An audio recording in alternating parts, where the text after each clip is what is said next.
Welcome to the Leaders Academy podcast.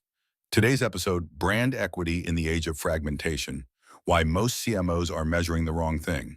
Most CMOs think they're tracking brand health. Your argument is they're actually flying blind. Make that case. The core problem is that the dominant measurement stack, aided awareness, net promoter score, brand trackers run quarterly, was designed for a world where 3 TV networks reached 90% of your audience. In 2026, the average consumer touches a brand across 11 distinct channels before a purchase decision.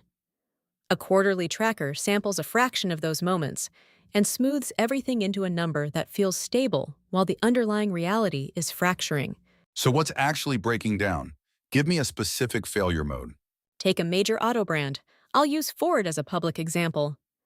Their aggregate brand sentiment scores stayed flat through early 2025, while their share of consideration among under 35 buyers dropped 14 points over 18 months.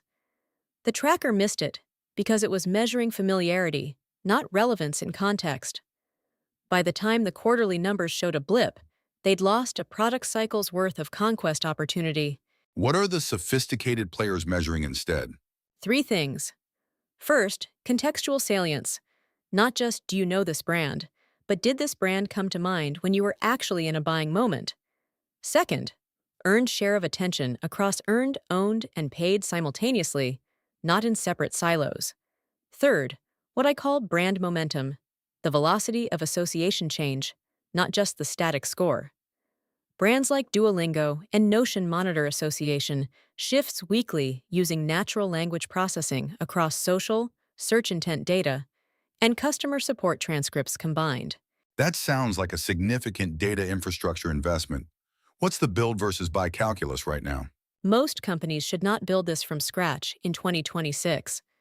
Platforms like Tracksuit, which publicly discloses its methodology, and Lucid's brand measurement suite have made continuous brand tracking genuinely affordable. We're talking $40,000 to $100,000 annually versus the $500,000+ legacy tracker contracts. The disclosure caveat: those are vendor-reported figures, so pressure them on sample methodology. But the infrastructure gap is no longer the barrier.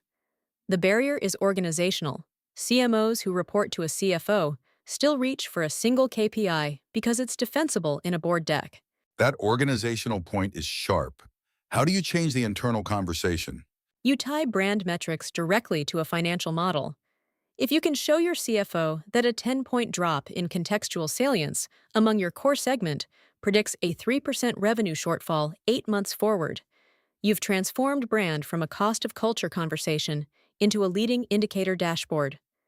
Airbnb's marketing team built exactly that linkage internally, and it fundamentally changed how the board allocates growth budget between performance and brand spend. One thing a CMO should do differently starting Monday morning. Pull your current brand tracker report and map every metric in it against a specific consumer decision moment.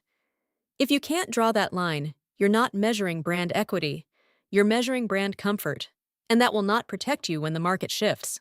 To go further, Leaders Academy offers strategic training programs, diagnostic tools, and an executive self-assessment designed for CMOs, CDOs, CFOs, and leaders aiming for board-level performance.